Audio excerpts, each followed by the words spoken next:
একটি ছোট পাখি আকাশের অনেক উপর দিয়ে উড়তে গিয়ে ঠান্ডায় জমে বরফ হয়ে ধপ করে এসে পড়ল একটা খোলা মাঠে।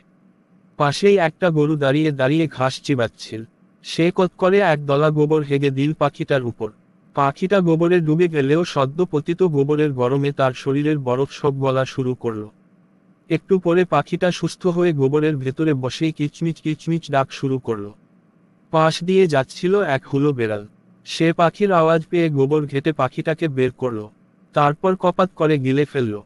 মর্মার্থ এক, কারো শত্রুতামূলক কাজ সব সময় যে তোমার বিপক্ষে যাবে এমন নাও হতে পারে। কোন কোন বৈরী কাজ হয়তো তোমার উপকারেই আসবে। মর্মার্থ দুই, কেউ তোমাকে বিপদ থেকে উদ্ধার করলো মানেই যে সে তোমার শুভাকাঙ্ক্ষী এমন নাও হতে পারে। সে হয়তো তোমার সবচেয়ে বড় শত্রু। মর্মার্থ তিন, যখন তুমি ঘোর বিপদে তখন দয়া করে মুখটা বন্ধ রাখো। রাছেল হোসেন 50। চ্যানেলটি লাইক শেয়ার এন্ড কমেন্ট জানিয়ে দেও গল্পটি কেমন হলো বন্ধুরা।